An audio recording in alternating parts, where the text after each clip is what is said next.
직장인들은 네. 열심히 일하잖아요. 네. 열심히가 뭐죠? 애쓰는 거예요. 애쓴다는 것은 사실 마음이 원치 않는다는 거예요. 그렇죠. 내 마음이 원치 않기 때문에 애쓰는 거고, 애쓰기 때문에 열심히 하는 거예요. 네. 그래서 열심히 하면 절대 성공할 수가 없어. 자, 그러면 이제 과거에 가난한 시절도 있었고 지금 경제적 자유를 이루는 40대 중후반의 원장님도 있으신데, 지금 돌아보면 돈이 없던 시절에 가장 힘들었던 거는 뭐였던 것 같으세요? 돈이 없을 때 샤워. 저는 찬물로 샤워하는 게 너무 힘들었어요. 찬물로 이렇게 머리를 감고. 네. 여러분 진짜 추운 겨울에 찬물로 머리 감았을 때 그 느낌을 한번 경험하면, 저 요즘 집에 들어와서 따뜻한 물에 이렇게 샤워하잖아요. 너무 집에서. 좋지. 너무 좋아서 눈물이 날 때가 있어. 이렇게. 진짜 일 마치고 여러분 야간 진료하고 한 9시 10시 들어와서 네. 따뜻한 물로 샤워하잖아. 네. 나 정말 큰 소리를 혼자 미친놈처럼 노래 부르는데, 그 따뜻한 물이 주는 그 여유로운 풍요로움이 전 너무 좋아. 그거는 진짜 찬물로 샤워를 해봤기 때문에, 네. 그 결핍감이 있었기 때문에 네. 이 따뜻한 물이 주는 풍요로움을 잘 느낄 수가 있는 것 같아요. 풍요로움. 그럼 예전에는 가난이 주는 결핍감도 느껴보고, 네네. 지금은 이제 돈이 주는 풍요로움도 느껴보시니까 둘 다 느껴본 거잖아요. 네네. 너무 좋아. 그래서 어떠세요? 저는 어릴 때 사람을 네. 참 가난해 보는 거 네. 이 나쁘지 않은 경험 같아요. 네. 그래야지만이 이 돈이 주는 여유로움, 뿌듯함, 네. 그리고 감사함을 느낄 수가 있어요. 네. 보면 여러분 뭐 다이아몬드 수죠, 뭐 재벌 2세 이런 물론 좋으신 분들도 있지만은, 그런 분들 중에서 돈이 주는 이 여유로움, 돈이 주는 이 뿌듯함, 행복감을 모르기 때문에 이 네. 돈을 가지고 이상한 짓을 하잖아요. 그렇죠. 근데 그게 뭐냐면 한번 결핍감을 느껴보면 이 돈이 주는 따뜻함을 너무 잘 느낄 수가 있고 감사하게 되는 것 같아요. 그래서 저는 사실 우리가 실패가 성공의 어머니라는 말도 있잖아요. 여러분 가난은 성공의 예언자 같아요. 그런 말을 제가 좀 자주 쓰는데, 우리가 예언자라는 게 뭐냐면, 로또 예언 해본 적 없으시죠? 네. 로또 예언이 되게 쉬워요. 어떻게 하냐면 일주일 먼저 오면 돼. 그 당연한 거예요. 일주일 먼저 태어나게 되면 우리 일주일 뒤에 로또를 예언하잖아요. 마찬가지로 예언자라는 것은 먼저 온 게 예언자예요. 제 인생에서도 가난이라는 게 예언자처럼 먼저 왔어. 먼저 와서 나를 경험한 다음에 네. 그 가난이 앞으로 있을 부를 준비를 하고 있었던 거예요. 그래서 저는 가난을 경험하고 이후에 부를 경험하는 게 인생에서 가장 가치 있는 경험이라고 생각을 해요. 그래서 지금 뭐 가난하고 지금 뭐 흙수저라는 분들 있잖아요. 네. 그런 분들도 지금 겨울 때 좌절하지 마세요. 오히려 나중에 여러분들이 잘 됐을 때 네. 그 가난을 통해 느껴지는 이 부의 따뜻함을 더 잘 느낄 수가 있어요. 그럼 부자가 되시고, 그리고 또 주변 부자분들 많이 이제 만나시면서 느껴보니, 부자에 대한 오해는 어떤 게 있다 생각하세요? 한국인 분들이 특히 돈을 많이 벌고 싶어 하면서도 부자분들을 안 좋게 보는 시선도 같이 이제 교차한단 말이죠. 부자는 돈을 사랑하는 사람이라는 착각에 빠져 있어. 부자는 돈을 사랑하는 사람이 아니고, 부자는 돈이 사랑하는 사람이야. 돈이 나를 사랑하면 돈은 나에게 올 수밖에 없어. 네. 그리고 더 나아가서 돈이 나를 사랑하게 하려면 돈을 자석처럼 끌어당기는 그 구심력이 있어야 되는데, 네. 그 구심력이 바로 우리 내면의 풍요라는 거예요. 풍요. 우리의 풍요가 돈을 끌어당기는 힘인 거예요. 네. 그래서 우리가 풍요가 뭔지, 네. 부가 뭔지, 네. 돈이 뭔지 그 알미 있어야지만 여러분들이 부자가 되고 돈을 많이 벌게 되는 거예요. 우리가 뭔가 소유를 한다는 것은 네. 그 의미와 가치를 알아야지만이 소유를 할 수가 있어. 여러분 스마트폰 여러분 가지고 있잖아요. 네. 왜 가지고 있느냐? 이 스마트폰이 주는 의미와 가치를 알기 때문에, 이게 뭔지 알기 때문에 이걸 소유할 수 있는 거야. 이거를 뭐 문명이 뭐 발달하지 않은 뭐 옛날에 부시민한테 주잖아요. 네. 이 버려. 왜냐? 그렇지. 이것이 뭔지를 잘 모르기 때문에. 네. 마찬가지로 여러분, 돈이 뭔지 알아야지만이 돈을 소유할 수가 있어. 그럼 돈이 뭔데요? 사람들은 돈이 뭔지를 모르고 돈을 벌고 싶어요. 궁금합니다. 돈이 돈이 뭘까? 뭐냐? 돈은 한마디로 유리 그릇 같은 거, 유리 그릇. 유리그릇. 그릇이기 때문에 뭔가를 담고 담은 것을 유리처럼 세상에 비춰내고 있어. 나는 돈이라는 거에 무엇을 담느냐? 내면의 풍요를 담아. 돈에 풍요를 담으면 그 풍요를 담아서 세상에 비춰주고 있어. 돈이라는 게 여러분 돌고 돌기 때문에 돈이라는 말 쓰거든요. 그래서 내가 돈에다가 풍요의 의미와 가치를 담으면 그 네. 돈은 세상을 돌면서 네. 그 가치를 세상에 막 뿌리게 되면, 세상을 풍요롭게 바꾸게 되면 세상은 나에게 그 풍요에 대한 답으로서 그런 네. 풍요로운 삶을 선물로 주는 거예요. 근데 대부분의 사람들은, 대중들은 돈에 두려움의 가치를 담아. 그 말은 뭐냐면 돈을 버는 걸 너무 두려워해. 돈을 버는 건 너무 힘든 과정이에요. 그렇죠. 돈을 버는 게 힘들고 두려워. 그리고 돈을 가지고 있으면 뭔가 불안해. 이걸 가지고 뭘 안 하면 불안해서 못 견뎌. 맞아. 그래서 남들이 뭐 부동산으로 돈 벌었다 그러면 부동산 투자를 하고 싶고, 뭐 가상화폐로 코인을 그러면 하고 싶고, 그 불안감, 두려움이 돈을 가지고 있을 때도 드는 거예요. 네. 그리고 돈을 쓸 때도 불안해. 불안해서 돈을 잘 못 써. 너무 아까워. 그게 돈에 대해서 전반적인 느낌이 두려움과 불안감을 거기에 담는 거예요. 그러면 돈이라는 게 그 안에 두려움과 불안감이 담겨져 있으면 돈을 세상을 돌면서 네. 자신의 불안을 세상에 보여주는 거예요. 그러면 그 불안한 세상과 함께하는 삶을 세상은 선물로 주는 거예요. 그래서 돈에 항상 풍요와 감사의 가치를 담아야지 그 안에 결핍과 두려움의 가치를 담으면 안 돼요. 돈이 풍요와 그 감사함의 가치를 어떻게 담을까요? 내 내면이 풍요와 감사로 물들어 있으면 나도 모르게 돈에 그런 가치를 담게 되는 거예요. 예를 들어서 저는 여러분들은 돈을 벌 때 힘들고 어렵지만 저는 돈을 벌 때 돈을 버는 것에 되게 감사하고 그거에 대해서 주변 사람들한테 감사하고 그리고 풍요를 느끼고 있어요. 그리고 돈을 벌 때도 돈을 가지고 있을 때도 네. 가지고 있음에 여유로움을 느끼고 감사하게 되는 거예요.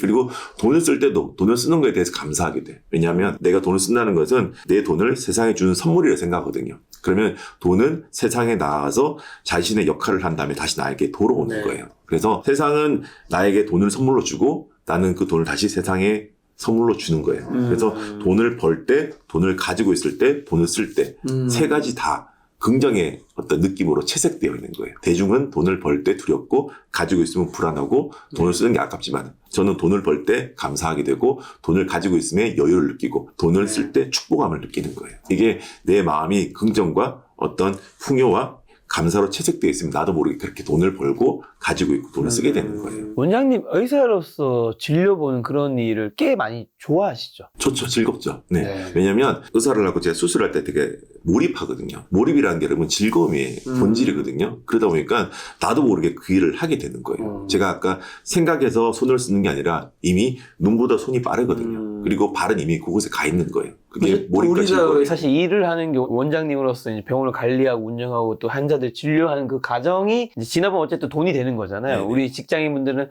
뭐 대부분 분들은 이제 일을 하는 그 과정이 돈이 되는데 그 과정이 내가 엄청 좋아하는 분은 많지 않잖아요, 사실. 네네네. 그리고 그 과정이 되게 하기 싫고 힘들어하는 분들이 꽤 많기 때문에 네네. 그 돈이 너무 힘들게 번 돈이 되는 거고 맞아요. 그러다 보니까 그 돈을 쓸 때 또 내가 다시 그 돈을 힘들게 또 벌어야 된다라는 네, 것 때문에 맞아요. 그 돈을 쓰는 거에 대한 두려움과 공포도 있고 다 이게 약간 좀 선순환과 악순환이 그런 게 좀 있는 것 같다. 그래서 직장인들은 네. 열심히 일하잖아요. 네. 열심히가 뭐죠? 애쓰는 거예요. 애쓴다는 것은 사실 마음이 원치 않는다는 거예요. 그렇죠. 내 마음이 원치 않기 때문에 애쓰는 거고 애쓰기 때문에 열심히 하는 거예요. 네. 그래서 열심히 하면 절대 성공할 수가 없어. 그 말이 주는 뉘앙스의 차이를 알았으면 좋겠어. 어떻게 해야 돼요? 즐겁게 해야 돼. 즐겁게 한다는 건 뭐냐면 뭔가 우리가 잘하면 즐거워. 맞아. 응, 잘하는 게 즐거움의 본질이에요. 골프 치세요? 골프 한 번 가봤어. 한 번 가봤어요? 골프를 못 치면 재미가 하나도 재미없어. 없어. 근데 골프를 잘 치면 재밌죠. 일도 그래요, 여러분. 여러분 맞아. 하는 일에 대해서 여러분이 성취감을 느끼고 잘 하게 되잖아. 맞아. 그러면 즐거워. 맞아. 즐거우면 계속 하게 돼. 계속 한다는 건 뭐냐면 우리가 책을 열심히 읽으면 1시간 못 읽잖아요. 네. 그러면 게임을 즐기면 밤새도록 하게 되잖아. 너무 그게 공감합니다. 열심히와 즐거움의 차이예요. 너무 공감합니다. 그렇기 때문에 즐거우면 계속 하게 돼.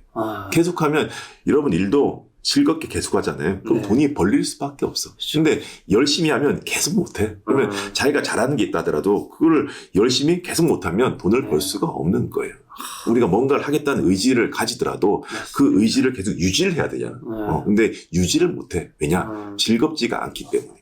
그래서 의지보다 중요한 것은 이 의지를 유지하는 거고 유지보다 더 중요한 것은 즐거움, 유희라는 거예요. 그래서 의지보다 유지, 유지보다 유희라는 거예요. 그래서 즐겁게 살아야지 열심히 살면 여러분 실패한 인생을 살 수밖에 없어요. 아니, 너무 공감하는 거 저희 이제 2018년 유튜브 시작하고 지금 5년 한 5개월 차 됐는데 처음에도 인터뷰를 했을 거잖아요. 네네. 그때는 일주일에 뭐 1개, 2개 했거든요. 그때가 지금은 일주일에 한 뭐 작으면 5분, 이제 많으면 한 9분. 이번 주 9명이거든요. 오늘 일요일이에요, 여러분. 일요일이야. 일요일 날 어떻게 일정이 뭔가 좀 한번 어그러져서 이번 일요일에 하는데도 저는 전혀 싫지가 않아. 근데 과거 대비 일이 훨씬 더 많지만 네. 확실히 옹사님 말씀대로 과거보다는 제가 인터뷰를 훨씬 더 잘하고 맞아. 그다음에 제가 편하니까 맞아. 제 편함이 당연히 게스트한테도 편함이 느껴지겠죠. 맞아. 그럼 게스트도 좀 더 편하게 얘기를 하겠지. 맞아. 그럼 전체적으로 잘 나온 영상이 나오면 맞아. 전 그게 되게 뿌듯해요. 맞아. 그래서 우리가 네. 뭔가를 잘하려고 하면 네. 잘 못하게 돼. 맞아. 왜냐면 잘하려고 한다는 것은 내 내면의 못함을 알기 때문에 잘하려고 그렇지. 하는 거야. 그치. 근데 즐기다 보면 맞아. 잘할 수밖에 없어. 맞아. 왜냐면 즐긴다는 것은 내가 이미 잘한다는 걸 전제로 하기 때문에. 그래서 그런 멘트가 숨어져 있었군요. 그래서 여러분 인생을 잘 하려 하지 말고 즐하려 하세요.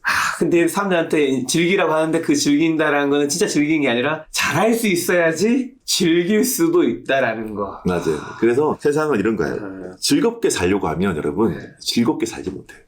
즐겁게 사는 게 또 노력이 되기 때문에. 그래서 행복해지려 하지 말고 행복하시면 돼요. 즐거워지려 하지 말고 즐거우면 돼요. 내가 옛날에 수영 배울 때 힙판 들고 이렇게 막 가는데 물이 계속 가라앉는 거예요. 물이 계속 가라앉다 보니까 안 선생님 되지. 보고 선생님 나 너무 가라앉는다. 그러니까 하영 회원님 가만히 있어 보세요 이런 거야. 그래서 내가 가만히 있어 봤어. 근데 계속 가라앉는 거야. 근데 그래도 그러니까 내가 아니 선생님 가만히 있으려고 해도 안 된다. 그러니까 가만히 있으려 하지 말고 가만히 있어 보세요. 이러는 거야. 그때 알게 됐지. 행복해지려 하지 말고 행복하자. 즐거워지려 하지 말고 즐겁자. 그래서 저도 뭐 이런 방송이나 뭐 인터뷰나 뭐 강의할 때 잘하려고 안 하고 어떻게 하면 쉽고 어떻게 하면 즐겁게 할까. 항상 그 생각을 해요. 지금도 막 어떻게 하면 쉽게 여러분들한테 설명을 할까, 어떻게 하면 그냥 즐겁게 이 시간을 보낼까, 그 생각을 하고 하는 거예요. 근데 원장님 딴 건 몰라도 확실히 매일 하시는 운동, 명상, 그다음에 독서 중에서 독서는 참 많이 하셨다는 생각이 드는 게 이제 우리가 흔히 알고 있는 문장을 가지고서 말씀하시는데 그 이면이나 맥락에 숨겨져 있는 의미를 우리 보통 생각 잘 안 하는데 거기에 또 본인 생각을 덧붙이신 건지 아니면 그 진짜 맥락의 의미를 깨달으신 건지 몰라도 그런 이야기를 함께 해주시니까 훨씬 뭔가 이해가 더 빠른 것 같아요. 독서라는 게 독서의 본질은 뭐냐면 나만의 메터드를 만드는 거예요. 메터드. 메타인지인가요? 메터드 뭐냐면 메타 워드의 줄임말이에요. 그것도 나의 메터드인데 메타 워드가 뭐냐면 우리가 책을 읽는다는 것은 그 문장에 있는 그 작가의 생각이 있잖아요. 그 문장에 있는 작가의 생각을 해체를 해. 막 해체를 하고 또 나의 생각을 해체를 해. 그렇게 해서 새롭게 편집된 재편집된 나만의 문장을 만드는 게 독서의 본질이에요. 맞아.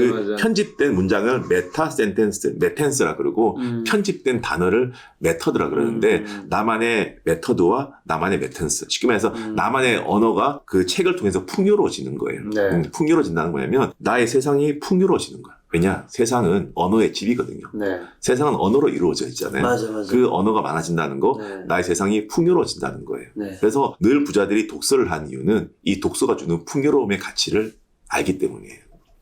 저 이거 너무 궁금합니다. 원장님이 이렇게 너무나 좋은 말씀과 풍요로움 가득하지만 모든 삶이, 모든 순간이 원장님이 2023년이 늘 행복으로 가득 찰 수는 없다고 저는 확신합니다. 그 모든 사람이 마찬가지니까. 많은 사람들이 이제 불행의 이유를 돈에서 찾는데 원장님 경제적 자유를 얻고 난 다음에 그래도 가장 힘든 때는 있단 말이죠. 네네. 가장 힘든 때는 언제고 늘 불행한 게 아니라 어느 순간에는 약간이라도 불행감을 느낄 수 있잖아요. 맞아요. 언제 불행감을 느끼고 언제 행복감을 느끼세요? 어쨌든 제가 마이너스 10억이라는 빚을 지었을 때 경제적으로 가장 큰 충격이었죠. 왜냐면 저는 열심히 살아왔고 누구보다 충실히 살아왔는데 갑자기 내 통장에 마이너스 10억이 찍힌 거야. 근데 나 이게 경제적으로 큰 어떤 힘든 과정이 있구나라는 걸 알게 되었어요. 근데 여러분 이런 게 있어요. 사람은 누구나 완전해요. 완전이라는 것은 뭐냐면 그 완벽과 미완벽을 다 가지고 있는 거야. 결핍과 풍요를 다 가지고 있는 거야. 제 마음이 풍요로 물들어 있지만은 풍요로 물들어 있다는 건 뭐냐면 그 사이사이에 끼어 있는 결핍이 있다라는 거예요. 왜냐면 우리가 세상이 노란색으로만 이루어져 있어. 세상이 노란색으로만. 그러면 노란색이라는 단어는 없어져. 왜냐? 세상이 다 노란색밖에 없기 때문에. 세상이 남자밖에 없어. 여자가 없어. 그럼 남자라는 단어가 없어져. 사람밖에 없잖아. 마찬가지. 세상이 행복으로만 물들어 있어. 행복밖에 없어. 그러면 행복이라는 단어는 사라져. 그렇죠. 그 말은 뭐냐면 늘 개념이라는 것은 상대적 개념을 등에 안고 있는 거예요. 그렇지. 그래서 내 마음에 풍요가 있다는 것은 내 마음에 결핍도 반드시 있는 거예요. 그래서 제 인생에 마이너스 10억이라는 빚이 있었다는 것은 반드시 그 짝으로 있는 10억이라는 플러스의 돈이 있다는 걸 알게 된 거예요. 그래서 개념이라는 거에 어떤 상대성을 알게 되면 사는 게 되게 편해져요. 그래서 항상 우리가 불행이라는 것을 원하지 않고 행복을 원하잖아요. 근데 사실 불행이라는 것은 행복의 작용에서 태어나는 거야. 쉽게 말해서 행복이 없다면 불행은 존재하지가 않아요. 마치 세상이 노란색의 가운데 검정색이 들어가야지만이 그 검정색으로 인해서 노랑이라는 게 생기잖아요. 마찬가지로 우리의 행복이라는 단어를 자세히 보면 행복이 히읗자로 시작하잖아요. 그 히읗자를 자세히 보면 그 히읗자 안에 불행이라는 단어로 쫙 적혀 있는 거예요. 그래서 행복과 불행은 서로가 서로를 기대고 있는 거예요. 아. 그래서 우리가 너무 뭐 행복에 취해 있을 때 네. 행복하다고 너무 거기에 대해서 자만하지 말고 네. 그냥 행복이라는 것은 내가 쌓은 선업이 네. 행복으로 그냥 드러난 거거든요. 네. 그러면 이 행복이 드러났기 때문에 나의 선업이 줄어드는 거거든요. 네. 세상 업보기 때문에. 그러면 너무 취해 있지 말고 나 더 선업을 쌓아야지라는 생각으로 그냥 겸손하게 더 좋은 일을 하면 돼요. 반대로 불행이 찾아왔을 때 불행이 찾아왔다는 것은 뭐냐면 내가 과거에 쌓은 악업이 내가 뭔가 잘못된 그런 업이 지금의 불행을 만든 거거든요. 그러면 이 불행에 비굴해하지 말고 나의 악업이 줄어드는 거니까 그 불행에 당당하게 맞서면 돼요. 자, 서울숲의 현자 원장님. 원장님은 지금 이 순간, 지금 이 나이 때, 작년이나 올해 이런 때는 언제 행복하고 언제 불행하세요, 그러면? 늘 행복하고 늘 불행해요, 사실은. 근데 세상에는 여러분, 즐거운 일, 괴로운 일이 있는 게 아니고, 그냥 이런 일, 좋은 일이 있는 거예요. 네. 그래서 우리가 문제로 생각하면 정말 그 문제가 되는데, 문제를 그냥 경험의 대상으로 생각해 보세요. 그 되게 좋은 방법인데, 그 문제를 그냥 상황으로 치환하는 거예요. 내 인생에 어떤 문제가 생겼어. 누가 뭐 예를 들어서 뭐 나를 때려서 내가 뭐 몸에 상처가 났어. 되게 불행한 일이잖아요. 근데 이게 그냥 이런 경험, 저런 경험 해본다 생각하면 경험은 사실 즐거운 거거든요. 왜냐하면 우리는 이 지구별에 경험하기 위해 온 거잖아요. 누구 말이 듣기 싫어요. 예를 들어서 엄마의 잔소리가 듣기 싫어. 아니면 직장 상사의 잔소리가 듣기 싫어. 나 귀 안 들렸으면 좋겠어. 라고 경험을 차단하면 그게 행복한 게 아니거든요. 너무 꼴보기 싫은 상사가 있어. 너무 꼴보기 싫은 무서운 장면이 있어. 그렇다고 나의 어떤 시각이 사라졌으면 좋겠어. 그렇게 말하는 사람 없잖아요. 왜냐면 그 힘든 어떤 그런 장면이든 내가 듣기 싫은 잔소리든 그래도 그거를 경험하는 게 행복한 거기 때문에. 네. 그래서 힘든 문제도 그 문제를 문제로 받아들이지 말고 그거를 상황으로 치환한 능력. 그 능력이 있으면 세상을 살아가는 조금 좋은 팁이 되지 않을까 생각을 해요.